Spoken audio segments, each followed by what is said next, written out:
The following is an exclusive presentation of News Radio KMAN, your home for K-State athletics. This is Wildcat Insider with the voice of the Wildcats, Wyatt Thompson, and KMAN Sports Director, Mitch Fortner.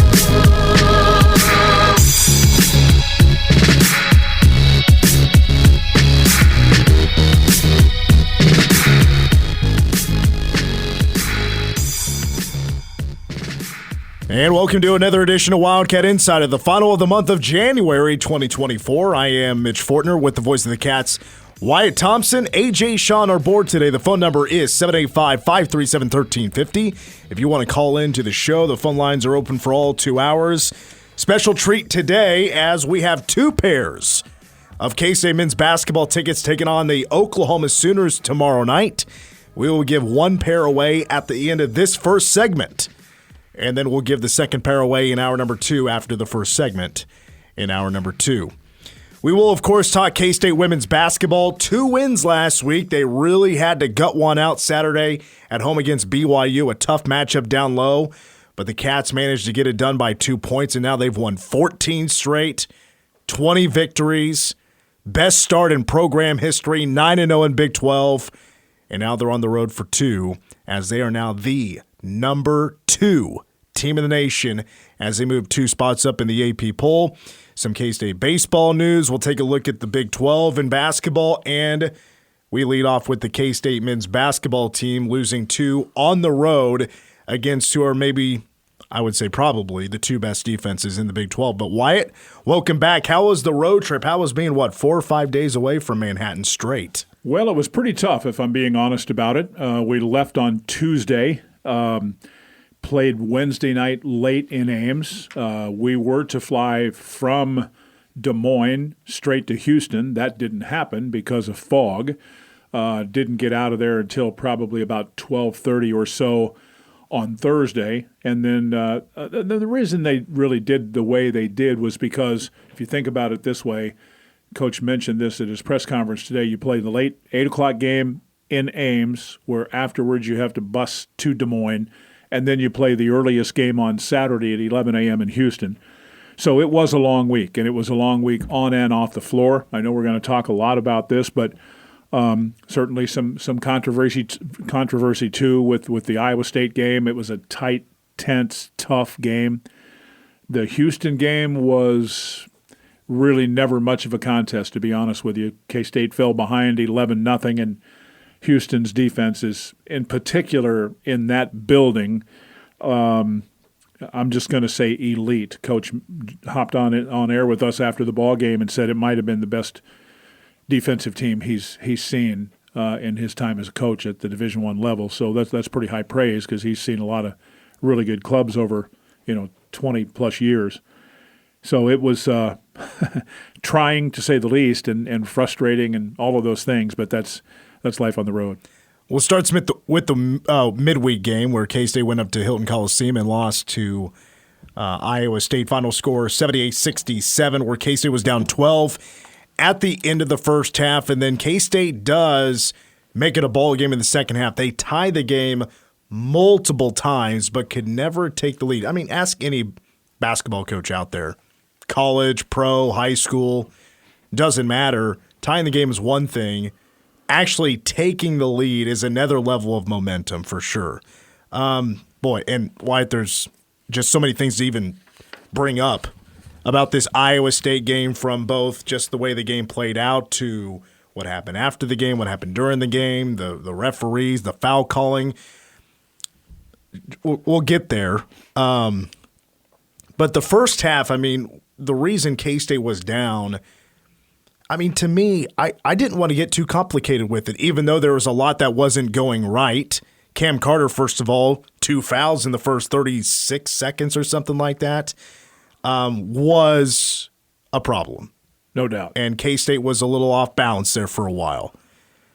And I'll let you talk about it here, and I'll let you share your thoughts, but really it was pretty simple to me. I thought the difference was 3-point shooting. Iowa State was really hot in the first half. K-State wasn't. It was, I think, an above what's the right word? I mean, Iowa State had the three-point shooting wasn't as solid as it was in the non-con. Right. Their conference three-point shooting was not great, and they hit 7 in the game. And how many did they have in the first half? They had 5. 5 of 14. I mean, just making 5 was way better than a lot of their Big 12 games already. Yeah, I think there were a couple of 2 or 3 things that you'd want to describe and talk about when you look at the first half and 20 minutes in, you're down 41-29. I think you hit on a real key with the 2 bang-bang quick fouls on Cam, and he sat for a long, long time. And I think K-State was really, for a little while, lost without him. He's one of their best players, one of the leading scorers on the team, all of those kind of things. So you have that. You have the three-point shooting in the first half for Iowa State. And most of the time, teams do shoot better from distance at home, and that was the case here. But it was much better first half than second half for a couple of different reasons. And then I would have to say, too, that, it's without Cam and then the three-point shooting, but K-State had trouble with the traps. And it took them a little bit of time and into the second half to where they handled that a lot better.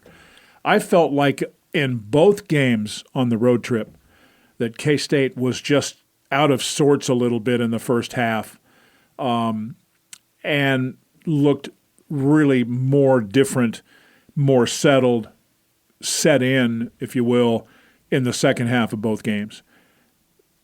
It's just kind of what it was. They did not play well at all in the first half in Ames.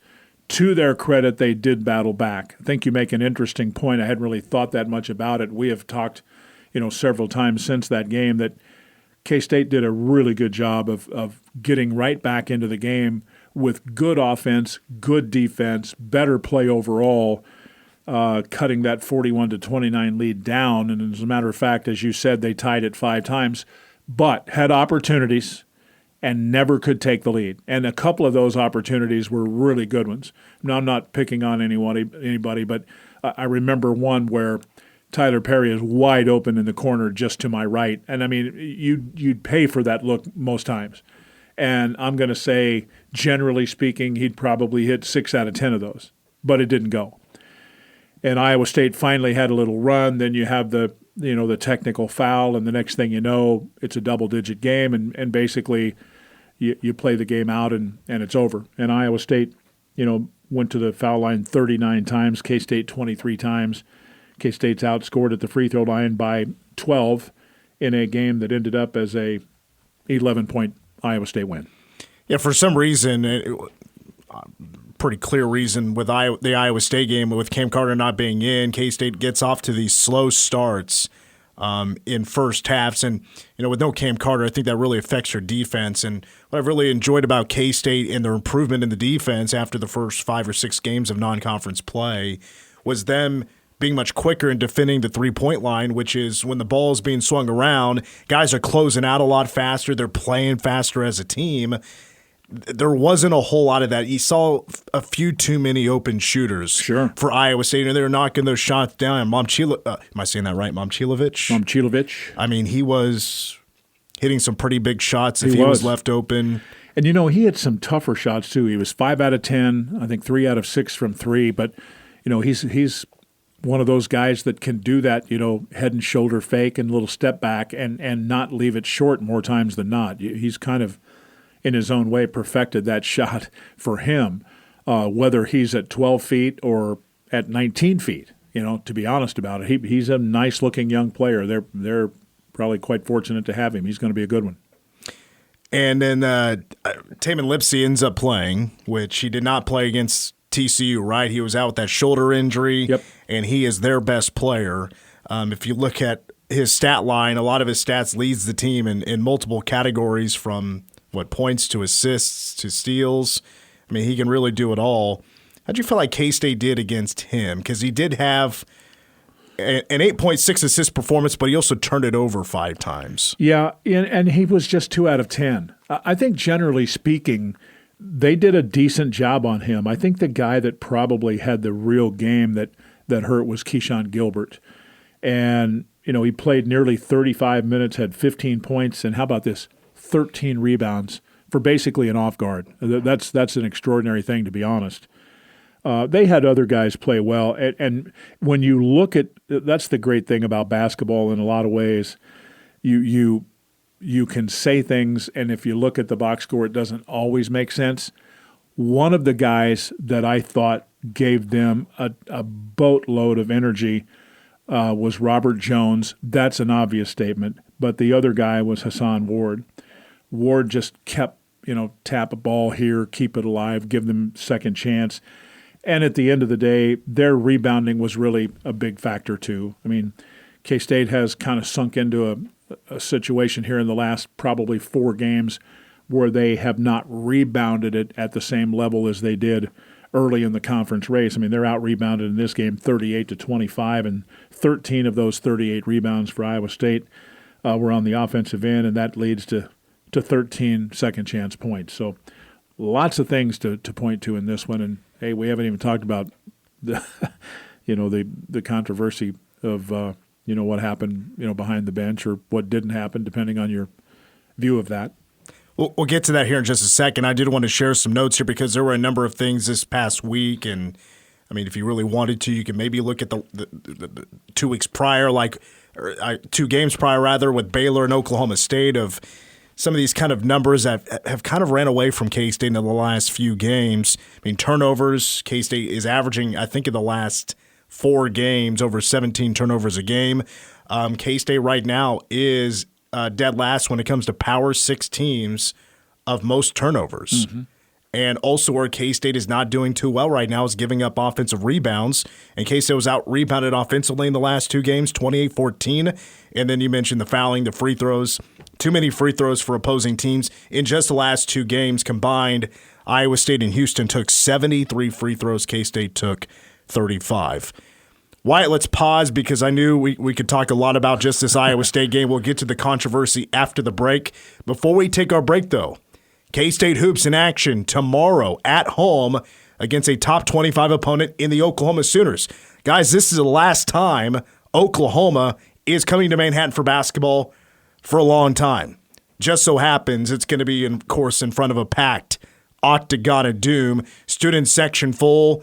We want to have everybody that can be in attendance to be there and pack Bramlage with purple, as it's going to be the last in a long time the Sooners visit the Little Apple. So I'm giving away 2 tickets right now to K-State Hoops hosting Oklahoma tomorrow at 7 o'clock from Bramlage Coliseum. If you want to go, and you can for sure pick up 2 tickets here at the radio station tomorrow between 8 and 5, now is the time to call. 785-537-1350. Again, 785-537-1350. I'm taking caller number 5 is going to Bramlage tomorrow night for K-State against Oklahoma. Let's take a break. More Wildcat Insider is next. It's Hour 1, Wildcat Insider. Mitch Fortner, voice of the Cats. Wyatt Thompson, AJ Shaw. Congratulations to Tim from Riley. It's been a while since we've had a Riley winner. He got himself a couple of tickies to K-State against Oklahoma tomorrow night at 7. We have another pair to give away, so stick around. About an hour from now, a little less than an hour from now, is when we'll give away that next pair. So it'll be, to be more specific, at the end of the first segment in hour number 2, give you some business lingo there. Did you really just say tickies? Are you? You're not the first to. Are you also one of the ones that say now merch instead of merchandise, like all the cool kids? Yeah. Well, I am. It's cool, our generation. Right? That's what we do. We just shorten words. I see. AJ, are you Gen Z technically? Yeah, technically speaking, Okay. you're so. Well, I think I'm actually towards the tail end of millennials. I was born in 1990. Okay, but you're an older generation, so of course it's your job to get after the younger ones. I get it. No. I just was asking. I'm not getting after you in any way. Trust me, we'll be doing the same thing when we're Wyatt's age. I get tickies from a podcast I listen to, and I always just thought it was kind of a funny word, and they make it sound funny, so I tried it, and maybe I can't put it over as well as they can, but hey, you got to give it a shot if you like it. Well, you're not the first person to say that. Like, what the hell are you saying? Why? Tickets, man, tickets. Hey, I'm old-fashioned, I admit it. By the way, K-State women had themselves a pretty solid out. I haven't even actually looked at the at the attendance. 8,100. All right. For the BYU game. That's not too bad. When we came back Saturday, I'm driving from the airport back to the house, and I drove by pretty much on purpose, just Kimball driving by and was listening to the game. And when I'm driving by, I'm going, man, there's a lot of cars. There's a lot of cars there. And then you get to the east side, and there were plenty of cars over there that were like parked in front of the north part of the indoor. I mean, it was a great crowd. Well, sounded like the KU game a couple of weeks ago. I got there early to make sure I didn't get wrapped up in traffic because I figured it'd be a pretty good attendance. It was better than actually I thought it was going to be. I thought it was going to be over 10,000. It was just a little under that, at 9,600 plus. But like a buddy texted me, and it was like 40 minutes prior to tip-off. He's like, what the heck? Traffic's a nightmare right now. I was like, that's exactly what I wanted to know. no doubt. I mean, there was a line of students that wanted to get in. I was like, and I've said this many times, like, I have the biggest smile on my face seeing this success for Mitty and this team just because I remember very well how fun it was 20 years ago. Sure. When, Nicole and Kendra Wecker and Megan Mahoney and that team, that was really fun to watch, and they were selling tickets. Yes, they were. It was really pretty amazing. I know this has probably been the best attended stretch that K-State has had since that time. Yeah. And you can understand why. And you mentioned some of the numbers, 14 straight wins and already at 20 for the year and haven't lost a conference game and all of those kind of things. It's good entertainment and good entertainment for the dollar, right? I mean, the value is you can't do much better going to see Big 12 women's basketball for that kind of admission price. You just can't hard to beat. We'll definitely talk K-State women here a little bit later on. But we needed to get to the other part of the Iowa State game as, again, K-State lost last week to Iowa State on the road in Hilton, 78-67, where K-State had multiple chances to take the lead. They fall short with about 2 minutes to go. It's a 4-point game. Jerome Tang picks up a technical foul. Really, the controversy is the whistles in the game. And especially, I mean, it really showed in the second half where you expect a few whistles to go the home team's way. The referees can get the hometown pop or whatever. It felt like for a while there it was getting a little bit out of hand. And I I never wanted to be the guy that's like, oh, it's the officials. They're the one that's screwing you over. Dang officials, they're getting it wrong. The refs don't know what they're doing. K-State lost because of the refs. Not necessarily. I mean, K-State had their chances for sure to go win that game and didn't get it done. But, man, I just thought it was a really rough night for the officials. I don't even know how to put this without kind of freaking out in a way. But I just thought it was bad.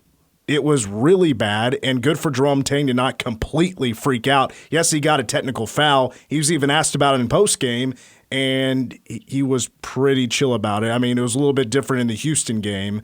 I don't know. I'm sure if you're Jerome Tang, if you're that staff, and the way you felt the officiating was going, it had to be an extraordinary, frustrating night. Yeah, I guess what I would try to add to that is I think, and this is just my personal opinion, okay? I felt like the game was just totally differently called from the first half to the second. I think everybody would recognize if you've watched the game or seen any of the replays or whatever that there were a couple of 2 or 3 calls that were just poor. No other way to say it. And that, of course, in an environment like that where the game is so tight and tense, you end up having emotions that are pretty high. And then, of course, now you get into the technical foul. I still would like somebody to explain to me how you don't look at a play where a guy with an elbow hits a player in the mouth and you don't even try to look at it. So again, I'm just saying what I'm saying, no more, no less. I think there were a handful of calls. Let's give the benefit of the doubt and say maybe 3 calls that it's like, seriously? And then that level of frustration leads to the technical, and then the stuff, behind the bench. And, hey, in that kind of high-level competition, it's going to happen from time to time. And ironically, someone just called and asked about that. Sorry. Yeah. Well, everybody knows the fan at Bramley's that wears the silver hard hat, and he's the best heckler I've ever heard because he always heckles the officials about calling it both ways. And I thought about him when I was watching that game because he would definitely be frustrated about that game because, I did not see it as being called both ways. It also was just kind of going up and down on like what you said, how the game was being called. Early on, I was like, okay, they're calling all these touch fouls. This actually might play in K-State's favor because Iowa State wants to play aggressive defense. Sure. They're good defensively, and so is K-State. I think that's the thing too. But it does, I think, get to the, quote, under your skin kind of thing when you have people noticing that you have been called for a foul in a stretch 10 of 11 times, including 8 straight. That doesn't even make any sense to me. I have a hard time with that. I forgot about that. Yeah, K-State picked up a foul on 8 straight. And 10 of 11 possessions for Iowa State. On defensive possessions. Correct. Yeah. Yeah. And, of course, with all that fouling, the free throw shots are gonna just continue to, basically skyrocket. Iowa State took 39 free throws in that game, but the phantom fouls, David Gasson, had 2 of them where he didn't even touch the guy. There was one right before the tee on Jerome Tang where David Gasson didn't even touch the guy. He falls over, and here comes a whistle from Kelly Self. Like, what are we doing? The elbow was just egregious, where you don't even go look at it. The problem, though, was Pollard, who's the official, that probably should have called that right away, where Taman Lipsey just blatantly throws an elbow at Dorian Finister. Dorian Finister is bleeding, and we don't even go look at it. But what is Pollard doing? As the elbow took place, he's looking over at the crowd while the game is in play. And I talked about this on Friday, but he is one of those officials that has too much focus on the crowd. Don't even get me into, what's his face from the Houston game, Gary Maxwell. He threw a couple of K-State fans out last year in a game. And but when the game is in play, he's also known for okay, there's a timeout sometimes, and I've seen a number of officials do this where they'll take the basketball and there's a kid in the front row, let him hold the ball during the timeout. Hey, that's pretty neat for that kid, right? He'll always remember that. But when the game is in play and there's people in the front row catching your attention to you look over while the game is in play and you completely miss a pretty important moment in the game and there's no call and you don't even go look at it, to me that's absolutely unacceptable. I can't argue with that. I think it has to be looked at. Just simply stated. You can't not look at it. End of story. Sad. And Jerome Tang was even asked about it afterwards, and he played it cool. The Houston game was a little bit different. And I can't really speak too much on the Houston game because I just wasn't able to watch it. I was calling a Manhattan basketball game at the same time. Mm-hmm. The whole Gary Maxwell thing where apparently he was saying some things to one of, was it to Cam? Yes. And then basically saying Cam needs to stop talking or else he's going to kick him out or something like that. And then Cam ends up picking up 2 ticky-tack fouls. Jerome Tang picks up another technical in back-to-back games, and he decided to call Gary Maxwell out for it. Mm-hmm. And then earlier today, he ends up apologizing for it, which, I don't know. I agreed with what Coach had to say about accountability. And that was after the Houston game where, everybody needs to be held accountable for their actions. Absolutely, but, that'll never happen for officials until they actually start, if there's ever press conferences or whatever, which I don't think will ever happen. So Jerome Tang was apologizing for not going through the proper channels and going through the athletic department or the Big 12 about maybe filing a complaint or whatever, however that takes place. I get that, but if I'm him, I'm that coaching staff. After these 2 games, so frustrating, just not only for the losses, but the way you felt like the games were called. In a nutshell, what he said at his press conference today, and he led off with the apology, that there is a protocol that you follow when you're not happy with the officiating, and he didn't follow that. So the apology was to Brett Yormark, to the supervisor, John Williams, our university president, Gene Taylor, K-State fans. I think that was it. But said, from this moment forward, I'm paraphrasing, obviously, that I will follow the protocol, which is what I should have done on Saturday. But I do think that one got under his skin a little bit because he was under the impression that Mr. Maxwell did say something to Cam about a couple of fouls, and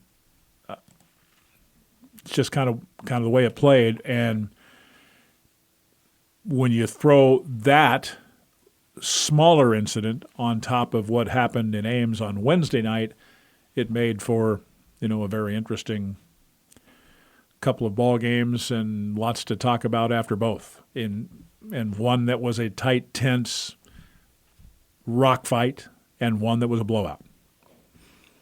And then there was other controversy, and I know we probably can't get too much into it, but the whole what's being called by the media Iowa State Cyclones. I mean, I'm sure you noticed that it delayed the game for a while. I mean, Jerome Tang went to the middle of the scores table to talk to TJ Otzelberger, and then he gets pushed back by an official. And then afterwards, Jerome Tang very, I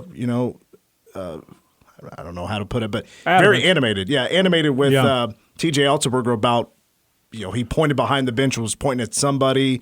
I don't know, did you ever get wind of, what was going on in the moment?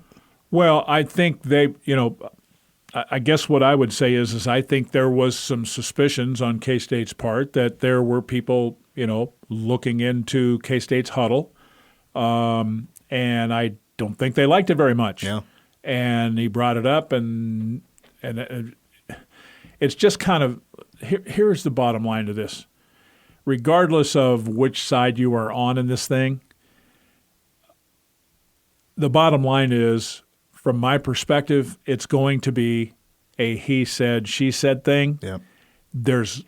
I don't know that I haven't really seen anything that's going to say there's your proof or whatever, and that may or may not come to fruition or to the forefront. So what happens? It just kind of drifts away until the next one, and they are here in March.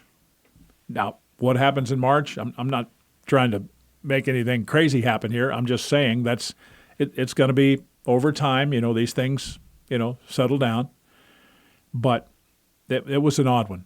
It just was odd because again, you go back to that. I've said it before. I'll say it again. That raw emotion of a tight game. It was tough, and you're a competitor, and you want to win, and things don't always go the way you want. But I mean, we saw in the Ravens game yesterday. Emotion is a big part of it, and sometimes it's all about how you handle it too. The way it was handled, I mean, right out of the gate, Jerome Tang was asked about it, and he just said, hey, I've talked to TJ, we're going to handle it, and that's all he wants to say about it. Even Kellis would follow up about, hey, we saw you point in the stands, and once again, we talked to TJ, right? We're going to handle it. That's all good. Yeah.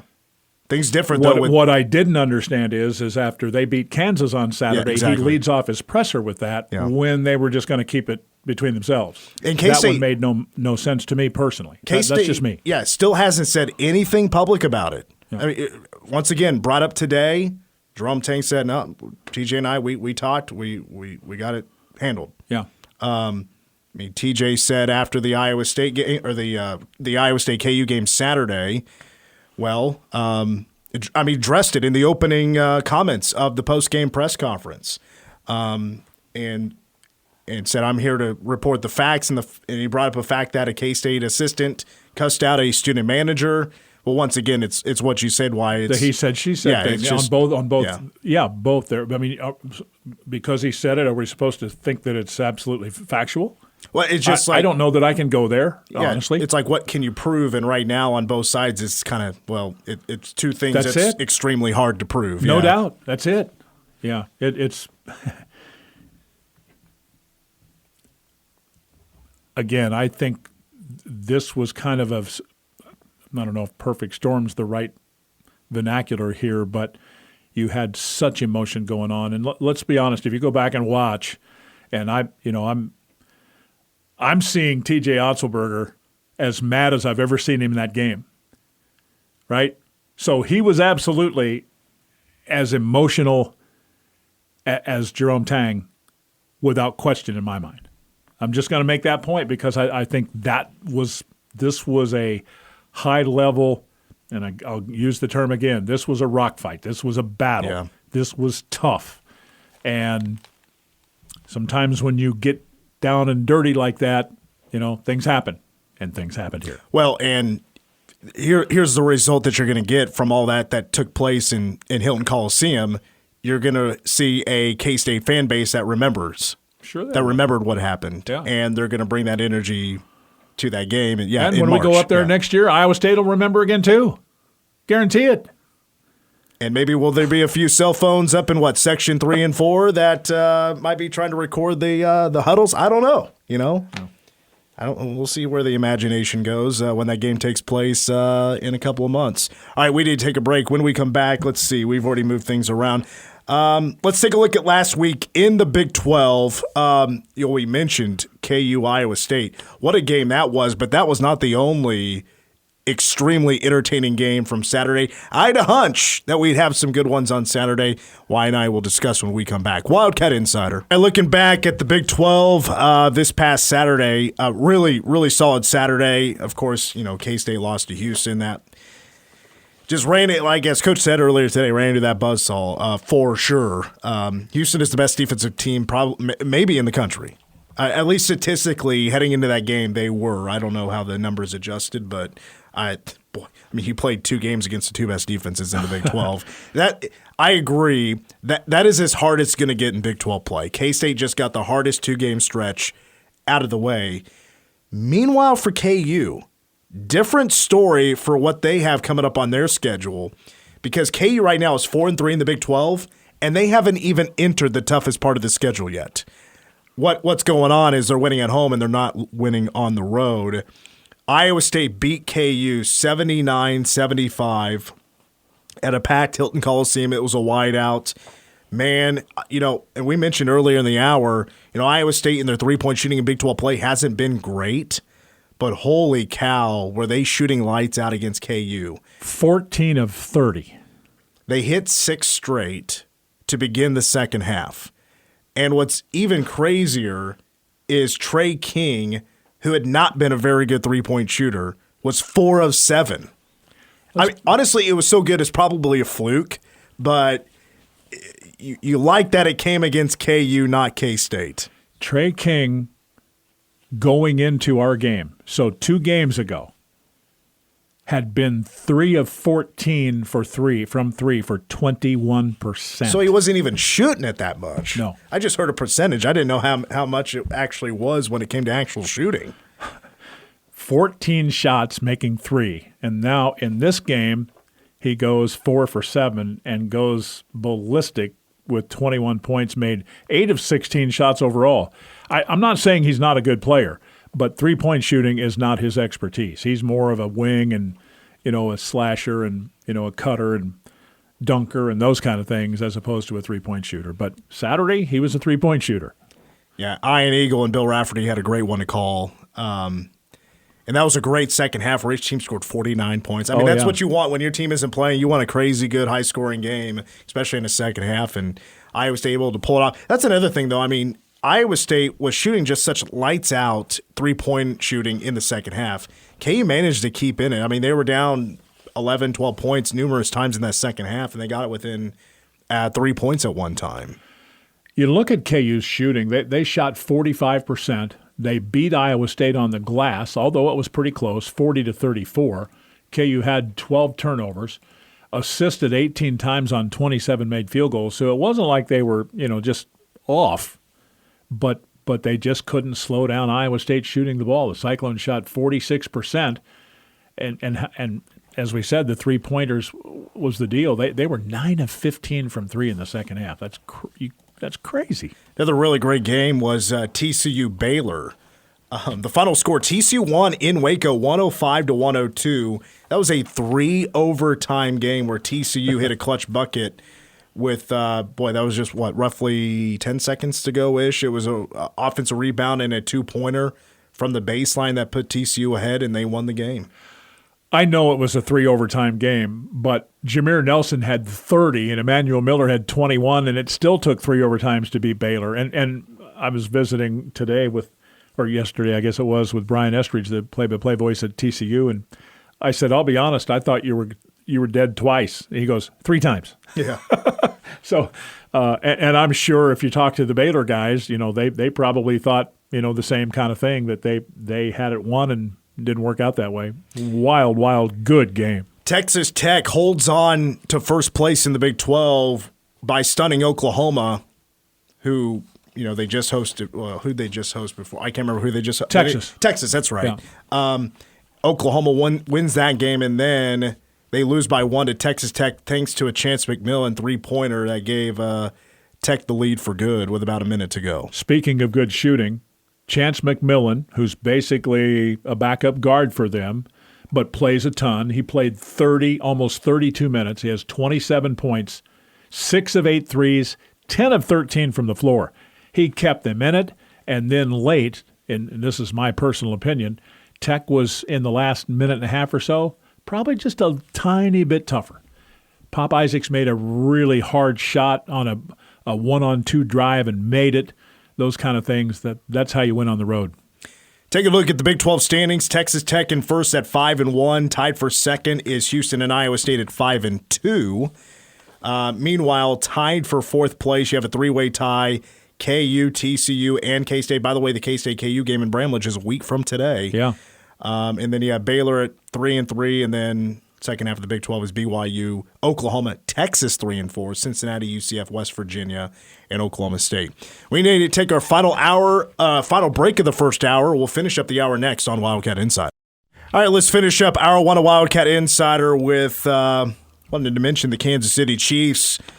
Off to their 4th Super Bowl in 5 years. Listen, this is a big segment probably for tomorrow, but Chiefs fans, you're now the dynasty. Yeah, I think it's official now. Win or lose in the Super Bowl, you're officially a dynasty. And for those who are tired of the Chiefs and Patrick Mahomes, he's 28 years old. Got a ways to go. Yes, he does. God willing, knock on wood. But what makes it significant, of course, to our show, and as we talk not only Cats but Big 12 stuff as well, we have now a Big 12. I exhale loudly on purpose because Brock Purdy is the opposing quarterback. I'm not the first to say this, but selling his soul to the devil or selling his guts to Marie Laveau, I don't know what he did to turn from Mr. Irrelevant to Mr. NFC. But, I mean, respect is where respect is due, but I don't want Brock Purdy winning a Super Bowl.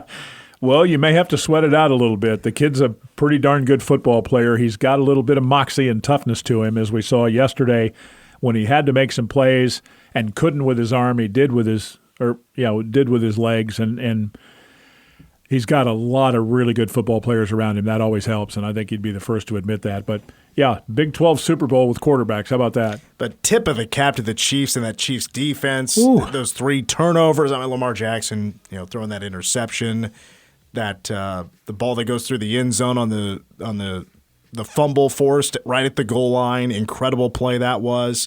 And shout out to Travis Kelce. He is having himself quite the playoffs. People are starting to count him out. He's getting old. He's about to retire. And he's still the best. Hour 2 Wildcat Insider is next.